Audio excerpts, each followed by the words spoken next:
अस्सलाम वालेकुम dear student. Again आज हम मैट्रिसेस के बारे में पढ़ेंगे, लेकिन आज के इस लेक्चर में हम मैट्रिसेस के मल्टीप्लिकेशन के बारे में पढ़ेंगे कि हम दो मैट्रिसेस को आपस में कैसे मल्टीप्लाई करते हैं।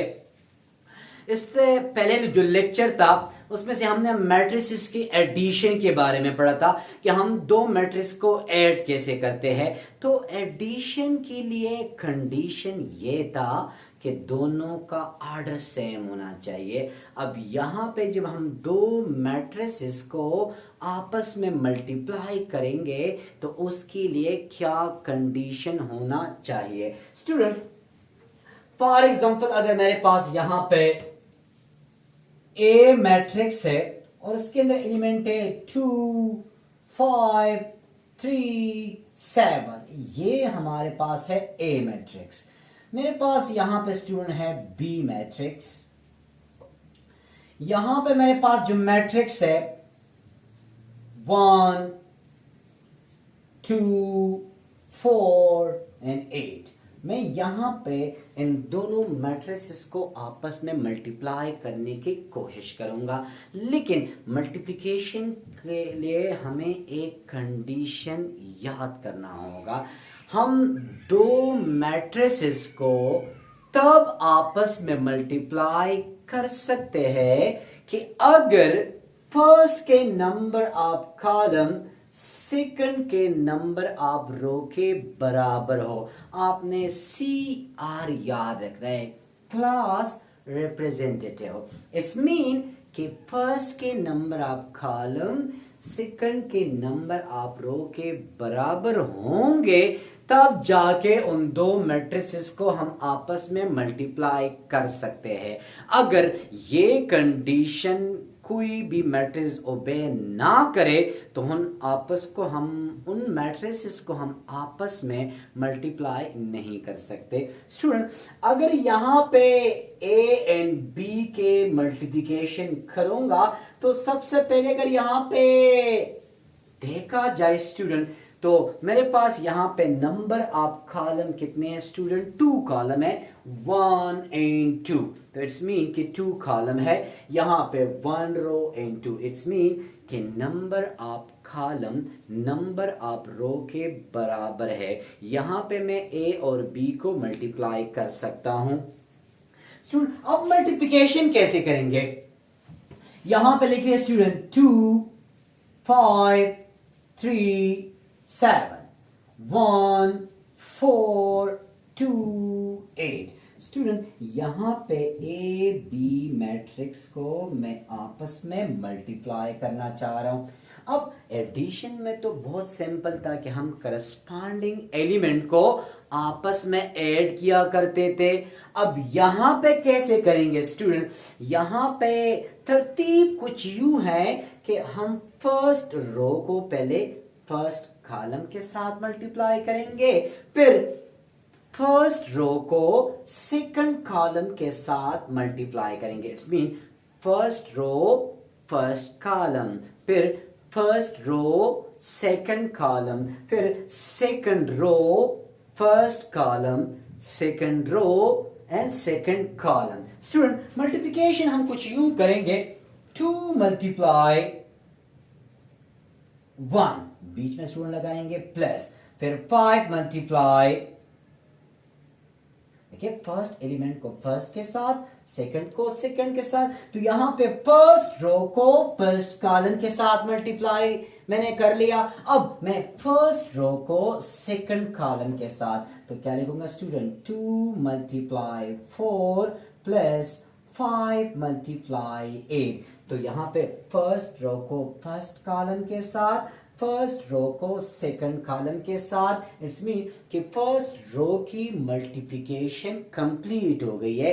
अब मैं सेकंड रो को फिर फर्स्ट कॉलम के साथ, फिर सेकंड रो को सेकंड कॉलम के साथ, 3 मल्टीप्लाई करूंगा स्टूडेंट, 3 इंटू 1 बीच में आएगा स्टूडेंट प्लस, फिर 7 मल्टीप्लाई 2, 7 इंटू 2।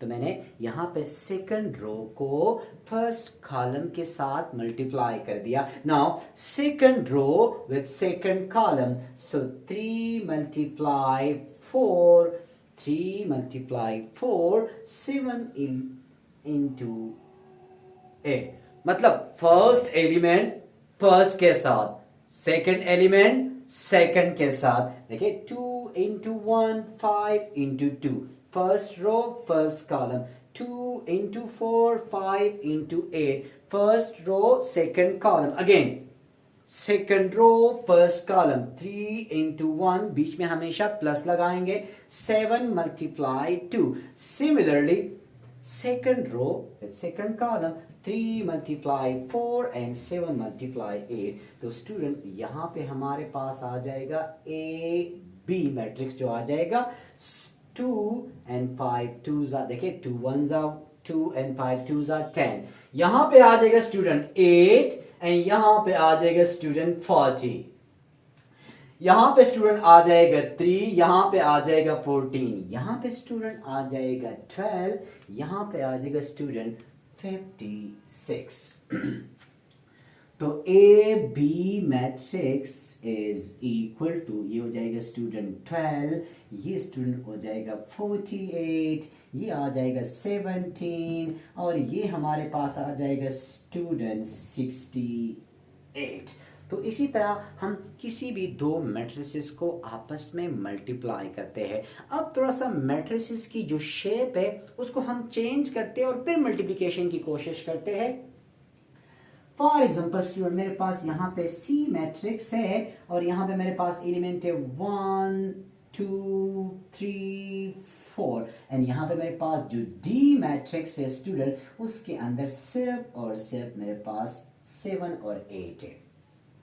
सबसे पहले हम कंडीशन पे आएंगे, आया सी डी या डी सी की प्रोडक्ट पॉसिबल है कि नहीं। स्टूडेंट अगर मैं पहले सी डी की बात करूंगा तो पहले तो हमें ये देखना है स्टूडेंट कि आया वो सी आर वाली प्रॉपर्टी सेटिस्फाइड कर रहा है कि नहीं, कि फर्स्ट के नंबर ऑफ कॉलम सेकंड के नंबर ऑफ रो के बराबर होने चाहिए।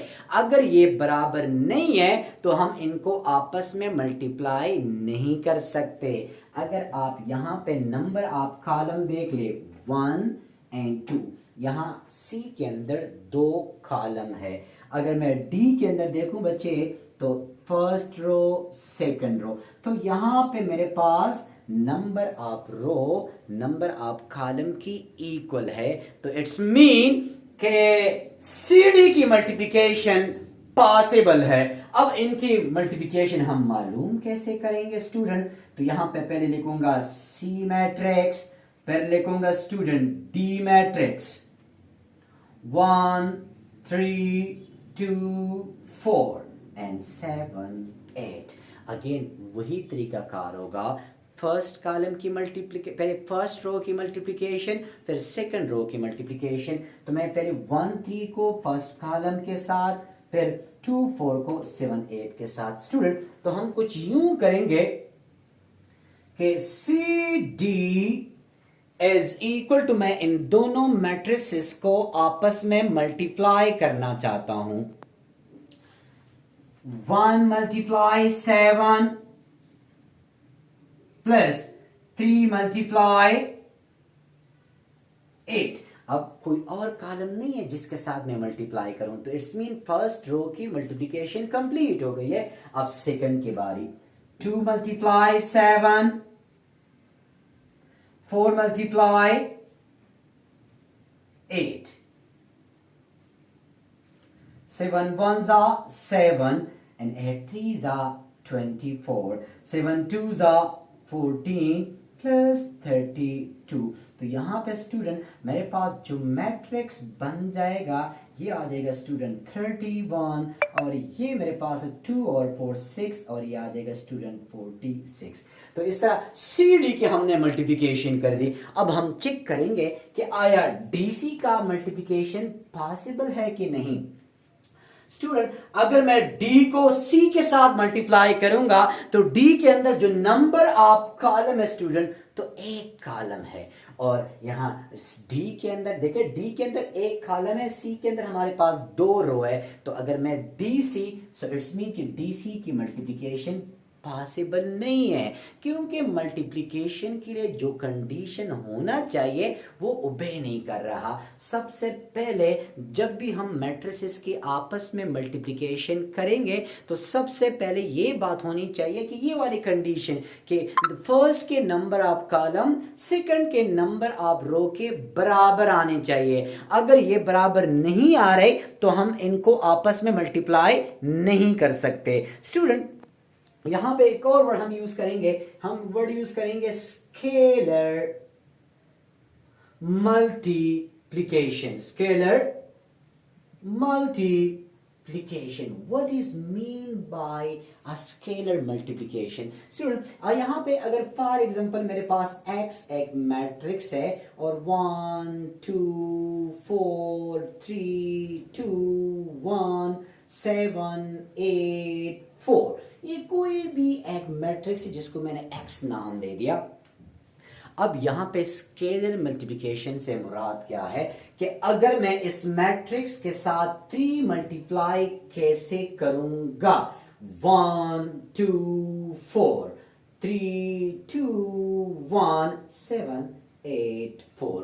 स्केलर मल्टीप्लिकेशन हमें ये कहता है कि ये जो बाहर का जो स्केलर है, ये जो नंबर है, ये मैट्रिक्स के अंदर हर एक एलिमेंट के साथ इंडिविजुअली मल्टीप्लाई होगा। ये नहीं कि सिर्फ 1 के साथ, हर एक एलिमेंट के साथ ये 3 मल्टीप्लाई होगा। स्टूडेंट इसको हम कुछ यूं लिखेंगे कि 3x, तो ये स्टूडेंट आ जाएगा 3 1 3 3 3s are 9, 3 7s are 21, 3 2s are 6, 3 2s are 6, 3 8s are 24, 3 4s are 12, 3 1s are 3 and 3 4s are 12।